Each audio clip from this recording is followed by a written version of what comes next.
اهلا بيكم في اول فيديو من سلسله شلبايه تولز، السلسله اللي بنقول فيها ادوات مجانيه لزياده الانتاجيه وتطوير العمليات جوه شركتك. انا احمد شلبايه، عندي خبره اكتر من 8 سنين في اداره العمليات وتطوير الاعمال، وهكلمك النهارده عن واحده من ارخم المهمات في اي شغل، إدارة المهمات نفسها، التاسك مانجمنت. في أدوات كتيرة جدا، بس في ناس كتير الأدوات دي أكبر من احتياجه. تستخدم جوجل شيتس علشان تدير مهماتها ومهام الفريق بتاعها، بس دايما في حاجة ناقصة، النوتيفيكيشنز والريمايندر، الإشعارات والتذكير. وعشان كده لعشاق البساطة واللي لسه بيستخدموا جوجل شيتس بقدم لكم التي ان اس، التاسك نوتيفيكيشن سيستم. التي ان اس نظام اداره مهمات ذكي، بيفكرك انت وفريقك بكل المطلوب ويفضل يزن عليكم لحد ما المهمه تخلص. النظام بسيط جدا وفي خلال 5 دقايق هيكون شغال عندك بالكامل. قبل ما اقول لك تحمله ازاي، خليني اوريك تجربه سريعه.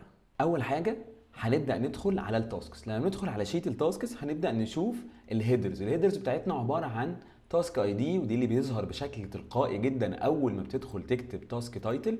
يعني اول ما هتبدا تدخل التاسك بتاعك هيظهر على طول الاي دي بتاعه. فتعالى نجرب نكتب سوا اول تاسك عندنا، وليكن شوتينج توتوريال فيديو. مجرد ما هضغط انتر هلاقي اوتوماتيك الاي دي بتاعي ظهر. بعد كده طبعا بدخل الديسكريبشن، وليكن مثلا ذا توتوريال ان موبايل مود، اي كلام بقى عشان تكتب التاسك بتاعك. بعد كده تحدد البريوريتي او الاولويه. والله التاسك ده اولويته ميد، التاسك ده انا عملت لك فيه اساين النهارده 10، والتاسك ده المفروض تبدا فيه يوم الاثنين، المفروض تخلصه يوم الخميس. والموظف اللي هيعمل المهمه دي هو موظف تيست امبلوي 1 او يكن بقى الاسم اللي انت عايزه. وانت كده كتبت البيانات الاساسيه اللي دخلتها في الشيت. على طول بيجي بعد كده عندك حاجتين، الستيتس، ودي اللي الموظف اللي تم اسناد ليه المهمه بيرجع بعد كده ويغيرها لواحده من الستيتس اللي موجوده، وليكن not started, in progress, complete, cancelled، المهم ايا يكن الستيتس بتاعها. وبعد كده بتيجي هنا تكتب الدليفري ديت، انت خلصت المهمه دي امتى، عشان طبعا لو انت خلصتها قبل الديدلاين ولا بعد الديدلاين ولا هكذا.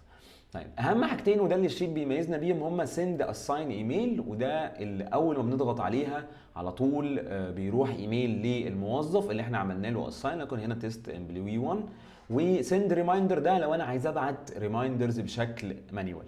وهنا ده يعتبر زي شورت لوج كده، بيقول لك والله انت اخر ريمايندر اتبعت امتى، الاساين ايميل اتبعت امتى، وبعتنا كام ريمايندر. فحالا هنروح نجرب سوا نبعت تيست ايميل تيست امبلوي 1، وده انا ربطه بايميلي. فاول ما هعمل تشيك هيظهر دلوقتي، هنستنى حوالي كام ثانيه هيبدا يظهر الاساين ايميل سنت. ده بيقول لك يا باشا ان احنا خلاص بعتنا الايميل. هتيجي عندك تحت ايميل لوج، وهنلاقي ان في لوج حصل دلوقتي بيقول لك ان خلاص الستيتس سنت، وده السبجكت نيو تاسك.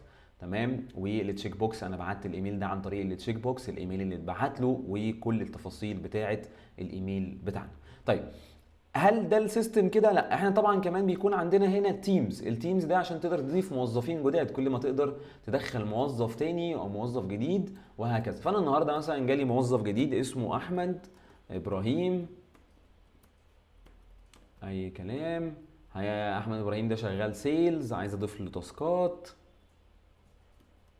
ايميله sales at company.com.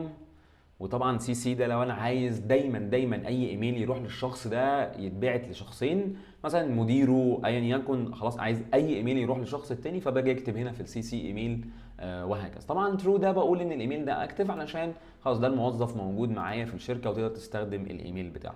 كمان تابع عندنا هي الايميل تمبلت. الايميل تمبلت عشان لو انت عايز تغير في سياق وشكل الرساله اللي تبعتها للموظف، عايز بقى تضيف شويه مرح، القليل من المرح، القليل من الحزن، زي ما انت هتحب هتعمل. فبالتالي عندك مساحه تكستمايز الايميلات اللي بتوصل للموظفين بتوعك.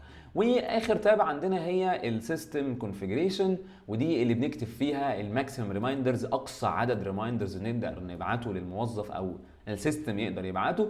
طبعا هو السيستم نفسه ما فيهوش اقصى عدد، بس ده عشان نعمل حاجه اسمها انتي سبام، يعني ما يبقاش السيستم عمال يبعت ريمايندرز كتيره فالايميل يفتكر ان هو سبام فيبدا يعامله ده. فبنحاول نليمت شويه لعدد معين من الريمايندرز حسب اجراءات الشركه وسياسات الشركه. بنبعت الساعه كام؟ انا عامل ان الساعه 9، طبعا من زمان 24 ساعه، فانت المفروض الريمايندرز تتبعت الساعه 9 الصبح. وديو سون امتى اعتبر ان التاسك قرب الديدلاين بتاعه؟ في طبعا ناس بتقول يعني الديدلاين ممكن يبقى بعد اسبوع، بعد شهر، كل ما خلاص انت بتحدد عدد الايام اللي قبلها هيبدا السيستم بتاعنا يتعامل ان التاسك قرب او ميعاده قرب. ريمايندر اونلي اف اساين سند ده ترو، ده كونفيجريشن معينه كده ان ما تبعتش الايميل الا لو في، يعني ما تبعتش ريمايندر الا لو في حد او ايميل الاساين اتبعت. يعني ما تبقاش انت حاطط تاسكات مش حاطط فيها حد او مفيش حد هيعمل المهمه دي، طب هو هيبعت ريمايندر لمين؟ فبالتالي هيحصل كراش في السيستم. فاحنا عاملين ان لا، ما تبعتش ريمايندرز الا لما ايميل الاساين يتبعت ان في حد فعلا استلم المهمه دي عشان انت تفكروا بيها. وبكده يبقى عندنا الخمس تابات بتوعنا واللي من خلالهم وتتعامل مع النظام. بسيط جدا، ما خدش 5 دقائق، الموضوع ابسط مما تتخيل. بما انك وصلت لهنا تعال اقول لك ازاي بقى يبقى عندك النظام ده. هنبدا ندخل مع بعض على مجموعه من الخطوات، خطوات بسيطه جدا مش تاخد مننا 3 دقائق، وان شاء الله هنكون بقى عندك ال TNS او التاسك نوتيفيكيشن سيستم الخاص بينا. اول حاجه عندنا هنبدا نداونلود السكريبت ده، اللينك بتاعه هتلاقوه تحت في الديسكريبشن بتاع الفيديو ده. هنبدا نفتح الفيديو، الفايل ده الكود بتاعنا هنعمل له داونلود. هنداونلود اني واي، ما تقلقوش يا جماعه والله مفيش فيروس. سيف، تمام. طيب خلاص احنا كده عملنا داونلود. هنفتح نيو شيت، جوجل شيت، هنسميه مثلا اسم الشركه كومباني نيم باسم شركتك عشان يبقى خلاص بقيت عارفه. هتيجي على اكستنشن هتفتح اب سكريبت، ومن اب سكريبت هتمسح كل اللي احنا عاملينه ده. والكود اللي نزلته هنروح نفتحه على اي نوت باد وناخد الكود اللي هناك كوبي ونيجي نحطه هنا بيست. ده كده الكود بتاعنا. طبعا الكود فيري كلين عشان لو اي حد من الناس المتخصصه حابب يقدر يعمل عليه تطوير او يزود عليه اي فانكشنز. طبعا ما تنساش لو انت حابب تعمل اي تطوير على السيستم ده تقدر تتواصل معايا او تحجز استشاره مدتها 20 دقيقه. لينك الاستشاره في الديسكريبشن بتاع الفيديو ده. بعد ما عملنا كوبي بيست ونقلنا الكود بتاعنا لهنا هنعمل سيف. طبعا ما تنساش تعمل نيمنج للبروجكت، هيكون معانا مثلا هنسميه كومباني، ده اسم الشركه، ونسميه TNS ورينيم. كده الخطوه اللي عليها الدور. بعد ما عملنا سيف وسمينا البروجكت هنيجي من القائمه دي هنختار سيت اب اول، وكل اللي هنحتاج نعمله ان احنا نتك رن. اول خطوه هيقول لك هيطلب منك البرميشن دي مره واحده عشان يقدر يستخدم جوجل سيرفيس بتاعتك. ما تقلقش، تختار الايميل بتاعك، ادفانس، جو تو untitled project، select all، continue. كده انت اديته البرميشن المطلوبه عشان يقدر يستخدم جوجل سيرفيسز. هنستنى اجزاء من الدقايق، الموضوع ما بياخدش وقت خالص. خلص الكومبليشن نرجع تاني ليك هنا هنلاقي السحر حصل. هنلاقي بدأ كاريت ليك تاسكس، تاسك شيت زي ما قلنا في كل الخطوات بتاعتك. هنلاقي فيه التيمز، هنلاقي فيه الايميل تمبلت، هنلاقي فيه الايميل لوج، وهنلاقي فيه السيستم كونفيجريشن. طبعا تقدر تكستمايز عليه وتعدل عليه براحتك. لو وصلت لهنا ما تنساش تعمل شير ولايك وسبسكرايب علشان نقدر نكمل وننزل ادوات مجانيه اكتر تزود الانتاجيه. انا احمد شلبايه وده كان وقتي معاكم.